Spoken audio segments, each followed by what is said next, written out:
Natalie. I'm Anika. And we are the co-founders of Tickled.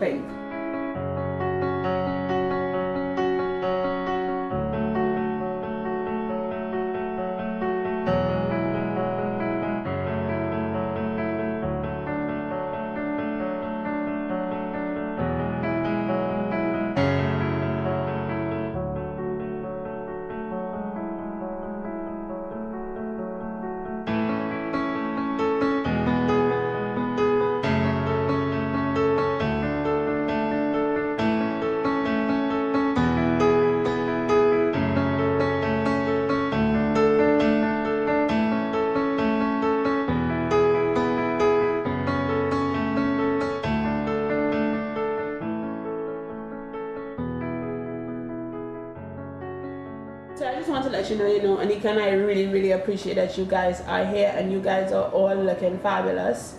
You too, Anika. Thank you. Anika, you look fabulous. Me too.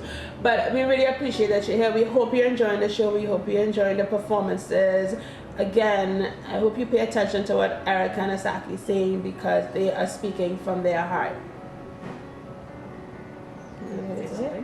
Not your head.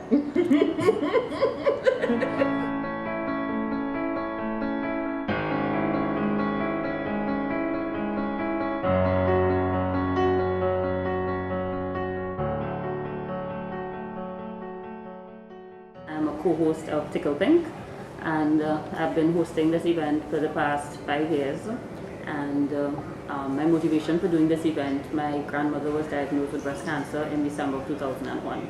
So this is basically a tribute to her to keep her spirit going and alive. And she was a strong woman, so I think I would like to follow in her footsteps and give back a little bit to the community and also keep her memory alive. On the train and I see this making strides against breast cancer thing, and I'm like, okay, what's this all about? So the first year, I think that would have been like 2008, I did a team. So I organized a few people, maybe 10 people, the support just wasn't there. So I said, you know what, Trinities like to line, they like to party, they like to dress up and go out. Why not try to generate that level of concern and level of support by feeding into our taste for events and partying. The thought behind it was if people do come and show their support, then they see it's something different, and once we get them there, that's the most important part. So we did it in 2009, was the first year. It was so-so. Yeah, it was raining cats and dogs, but hard to get people to come out. The second year we did a little bit better, and since then it's been, I don't want to say it's been growing, because every year we might get maybe 5 more people, 10 more people, but at least people are coming and they are showing their support and their eyes are being open, and that's the most important part. At the end of the day, you come out and you give recognition to the fact that cancer is not something that we're going to just sweep under the carpet and ignore. It's something that it's affecting us personally. It affected me personally because, like I said, my grandmother, she did have breast cancer. And at the end of the day, we see people among us and we don't know what they're dealing with. And we have to remember that these people, as much as a survivor stands alone, but a survivor is connected. A survivor is a mother, a survivor is a daughter, she's a friend, she's a sister. She's somebody that today could be you tomorrow, so I think that's the most important message, that at the end of the day, if we don't come together as a community, even though it's not really affecting us personally, but you don't know that today it's not affecting you, but tomorrow it could be affecting you personally, or it could be affecting you through somebody that you know and somebody that you love.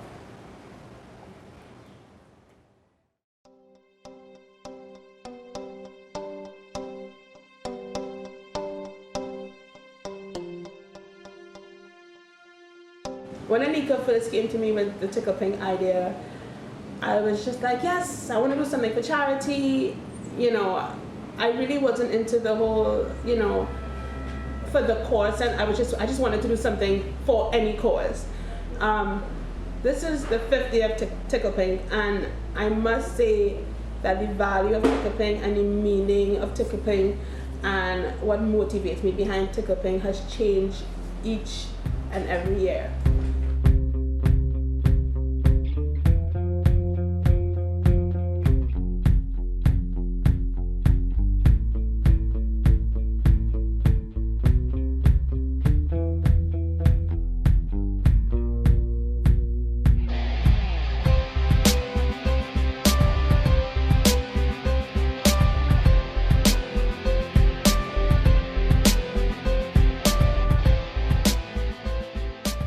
This year it's a little bit different for me because I have a new member of my family, and even though he's not a sheep, you know, Tickled has a whole new meaning to me this year. Why? Because I guess being a mother now, I feel like I have more of a purpose, and I have somebody I have to answer to, and somebody who I have a responsibility to, and somebody who I have to live for. Oh, by the way, this is Sebastian. And he didn't have a pink outfit, but this will have to work. I'm going to teach Sebastian. I'm going to teach him what it's like not just to party, because I want him to know how to party, and I want him to be educated, and I want him to be the perfect little child like we all want our children to be. But I'm also going to teach Sebastian about the reality of what goes on outside of those things. That these things happen. There are real sickness out there, and I'm not going to wait until it affects somebody close to us. I'm going to let him know from the time he can talk that, you know, my family, our family, we do things for the better, and anything that I can do to help, I'm willing to. I'll be honest with you, it's like as the years went by, I just started to become more familiar with people who were, you know, affected by breast cancer. It started off as, you know, a girl who knew a girl, my friend who knew somebody, my cousin friend, and then it started to go down the line until it became somebody that I know. When those things happen, it becomes more real. Just natural human nature. If it doesn't affect you personally, you know, we kind of tend to brush it off. For me, having Sebastian, it makes me have a totally different life, because I don't know if Sebastian is gonna come on one day and say, my friend has breast cancer, his girlfriend has breast cancer, his schoolmate has, you know, so it kind of not just affects me. I feel like having responsibility for my child now. I never know. Maybe I might have to comfort him one day, or who knows, maybe he might have to comfort me, because the truth be told, it's not necessarily something that could be handed down by genetics. It affects anybody. I am a realist, and I don't want breast cancer. But if it comes, I'm going to fight it. And I am glad that I have Sebastian, because I know I have somebody who's going to help me through it now. What I will say, and I say this every year, I've been saying it for the last 5 years, you know, we do Tickled, and we have maintained the quality of Tickled, and we want to make the people in the Caribbean community be a little bit more aware. And, you know, life is not just about partying and old talking and gossiping and he say, she say. There's a lot more going on. So while you're talking about what somebody has on, or what shoes they're wearing, or who they slept with, or how much money they have in the bank account, it's nothing compared to when you're sitting down next to a friend, or your mother, or your grandmother, or your auntie, or your tanty, or whoever, and they are affected by breast cancer. Breast cancer is real. Cancer is real. And I know that now. I didn't know it 5 years ago, and I know it now. And I have no qualms or no problems about giving for a cause. You know, if we continue to do things together, you know, we may not fight it today, but you know, we fighting it together. And the only way it could kill something is if you fight it united.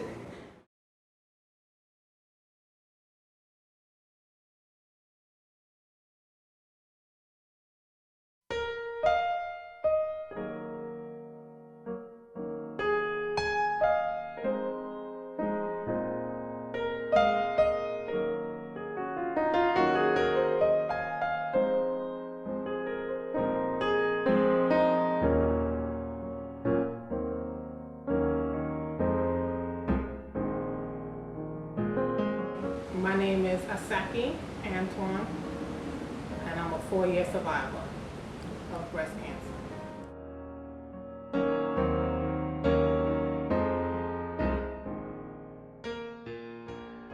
I was diagnosed in January 2009 at the age of 35. Stage 1, nocturnal carcinoma, family history. So I was totally devastated when I got the phone call from the doctor saying indeed that I did have breast cancer. How I found out was I had a dream. I was sleeping and I had a dream. And within the dream, my breast was hurting me. And when I got up, the pain subsided. There was no pain. And something told me to go in the bathroom. And I went to the bathroom, and first time I ever did a breast exam. And I felt something. And I called my mom, and she came down from Staten Island right away, because she lives in Staten Island. And she came down right away, and she felt what we now know as a tumor. At that time, she told me that she knew, but didn't want to scare me. So went to the doctor. He confirmed in January, and everything just spiraled from there.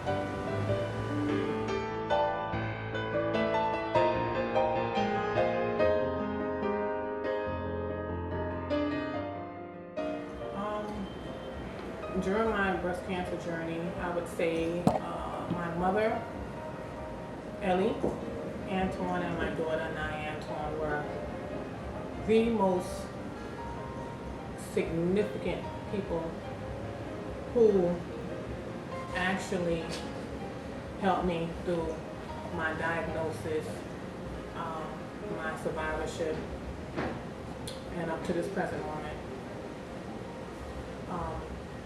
They were there. They were the first ones there when I was diagnosed, so they were there.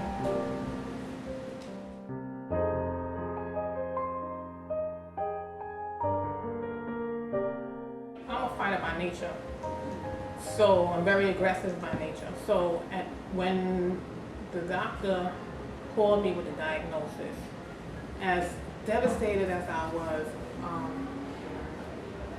I knew that I didn't want to leave my family behind. I knew that I had my daughter. I wanted to see her graduate from college and get married, and I wanted to have grandchildren. So I knew that giving up wasn't an option. It was a long road, very trying time, very, very trying time. I never questioned why me. I never said why me. I just dealt with the hand that I was given.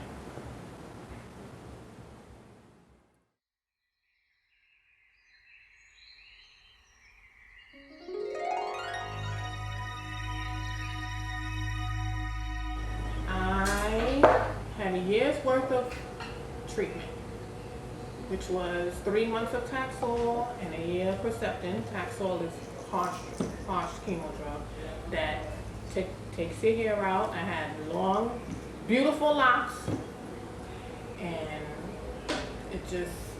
cancer stripped me. It really did. It took a lot from me. But within me doing the treatments, I was able to talk to other women, and they inspired me. I inspired them. I had my bald head. I did my makeup, had my earrings, and no one can tell me anything. You wouldn't even know I had cancer if I didn't tell you.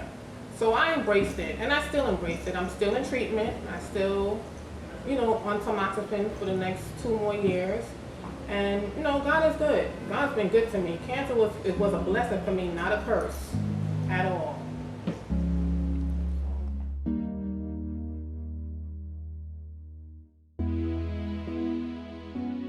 Young women, even without a family history, it's very important for you to do, check your breast every month. Whatever you're feeling, it could be as minuscule. Go to the doctor, talk, and let them know what you're feeling. Don't take no for an answer. Because it was me. If I wasn't aggressive, persistent, you know, as I stated when I went for my test, some of the technicians was like, no, you know, it's not that, your breast is very dense. So you can be your own, only you can be your own advocate as far as your health is concerned. Take no for an do not take no for an answer. You get out there and say, listen, this is what I'm feeling, and you demand that they do test upon test upon test upon test. Early detection saves lives. It saved mine. Yeah, it was a blessing for me. It was a blessing for me to appreciate certain things that I didn't appreciate back then. So, you know, now what I do is I talk to women in their 30s, talk to everyone, that I can share my story, share my testimony. It's very important for me. I take this very, very serious. And, you know, I'm looking for 30 more years of survivorship. You know, I'm 4 years survivor. I'm looking forward to next year. 5 years is a big deal for us cancer survivors. So I'm just looking forward.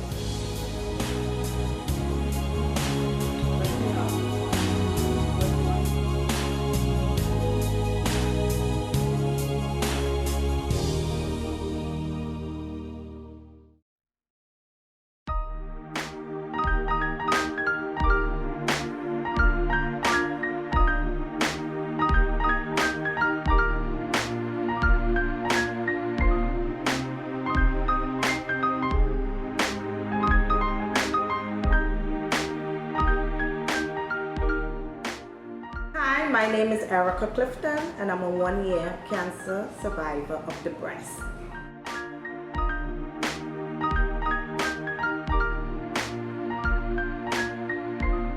I went for my yearly mammogram, and the doctor felt it. I was sent to do an ultrasound, led into a biopsy, went into, yes, you have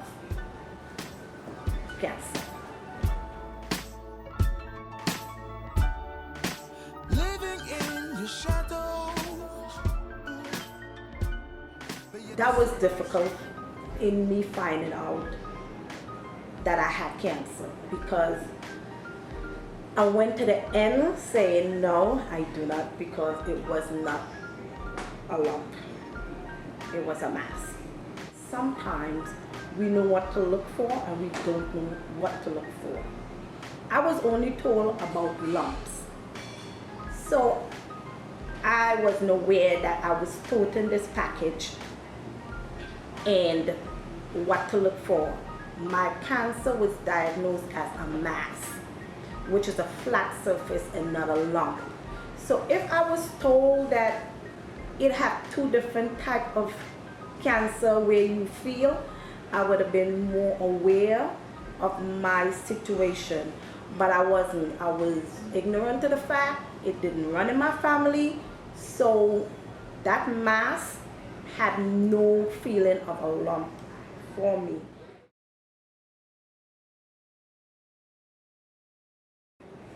I, as an individual, I maintain my sickness because I'm the headstrong of 9 siblings. So I always have the control of taking charge within my family. As a mother, and as a sister, and as an aunt. So I had to stay strong for me. I worked up to the day before my surgery and went into surgery the next day. I call myself a victim because it's nothing that you want. But survivor, yes I am. I love life. I wouldn't give up nothing. I wouldn't put back nothing in no other way, because that's me. I share cancer because I am cancer. For my kids being my #1 supporter, I could fight anything as long as I have my family with me and close friends.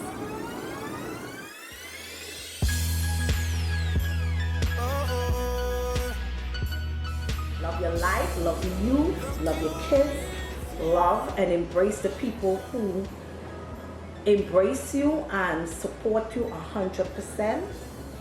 I was introduced to Zaki in my first breast cancer walk, and I feel like we grew together. When I was in hospital, I would text her, okay, I'm having this little pain, I'm having little this, little that. You know, we as a community need to embrace each other, not talk and gossip behind the person's back.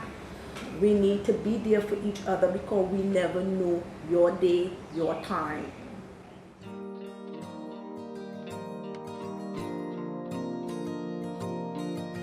I, as an individual, I shared my cancer on Facebook. I reached a point where I didn't care who said what or who know what, because it wasn't a sickness that I got up and bought and it's not fitting me. Sickness come in any form and fashion. And, you know, I said, why me? I went through the days of why me, why me, why me? And I said, why not me?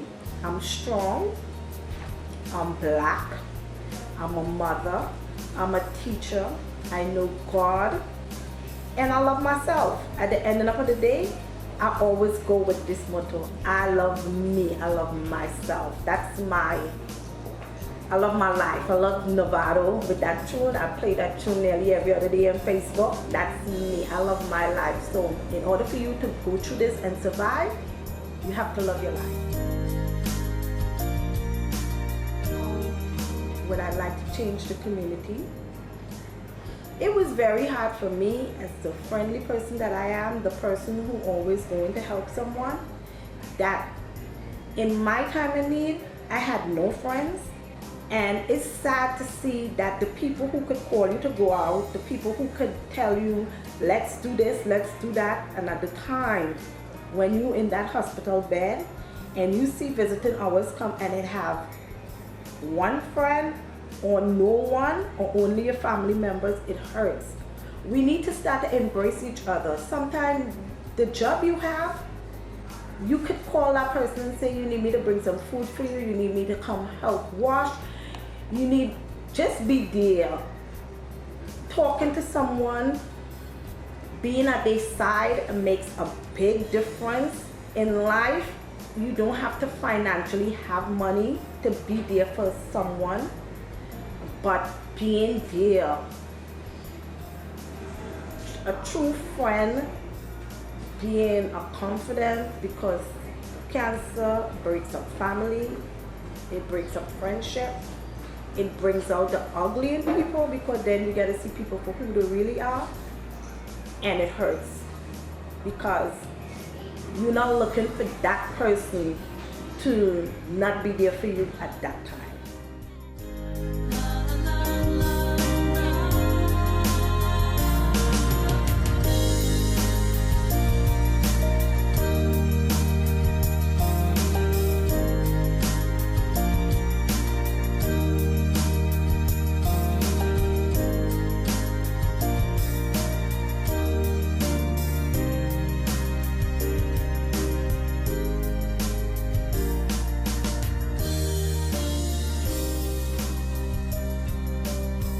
Hi everyone at Tickled Pink. My name is Sherilyn, I'm 36, and as of April 17th, 2013, I am a breast cancer survivor.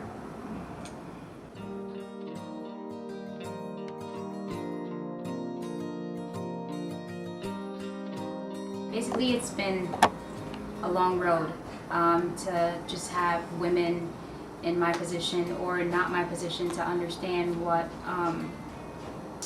or how breast cancer can basically impact your life. It's a struggle. I will never lie to anyone and say that it's not a struggle, but the main thing for you to do is to remain positive. Having positive people around you to help in every way, even just to tell you that everything is going to be okay.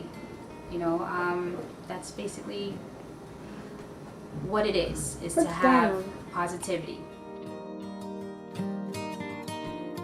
I listened to my doctor, and it's a good thing that I did, because unfortunately, as some other women out there, they're not as lucky as I am to be in the position that I am today. By listening to my doctors and doing my self-breast exam every month, I was able to catch my own diagnosis, basically myself. I realized one day after doing my breast exam that I had a lump. I didn't think it was that serious at first, but I did follow up. I called my doctor immediately and scheduled an appointment and went in.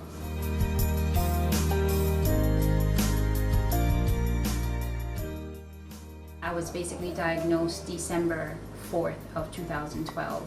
Good thing I was diagnosed at an early stage. I was at stage 0. However, I went through a series of surgeries, and they were not able to get everything at first. You know, I had to go through more than one, but I followed my heart.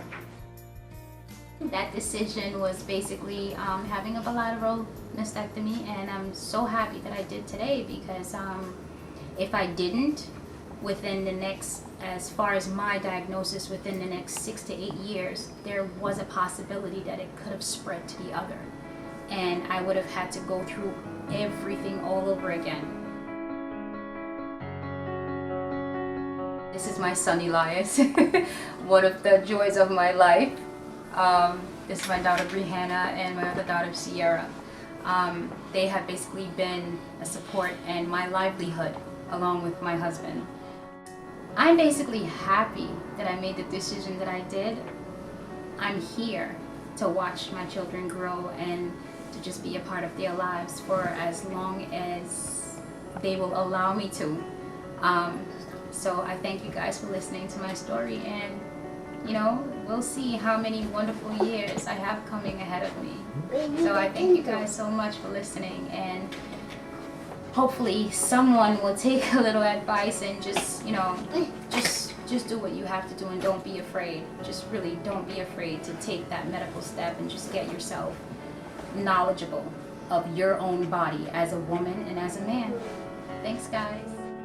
My name is Natalie Laming. I am not a breast cancer survivor, but I am a survivor for breast cancer. My name is Asahi Antoine, and I'm a 4-year breast cancer survivor. Hi, my name is Erica Clifton, and I'm a 1-year cancer survivor of the breast.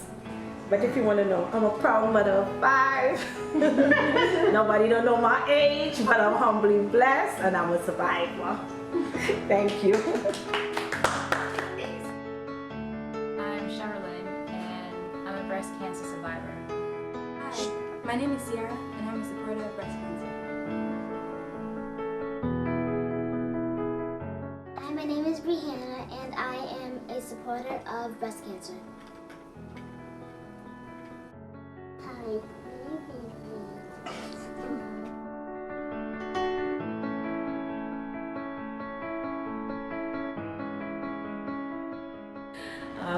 I would just like to say thank you. As always, I would say thank you to Natalie, you know, for at least embracing the idea, and thank you to everybody for coming out tonight. Definitely appreciate it from the bottom of my heart.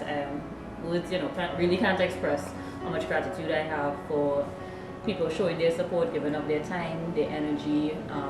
Everybody who's a part of Tickled, thank you so much.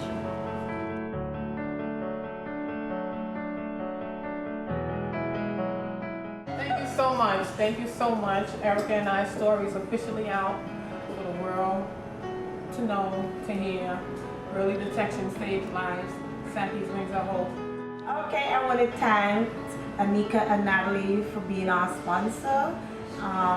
Look out for Team Erica. We are survivors, and early detection works. Thank you.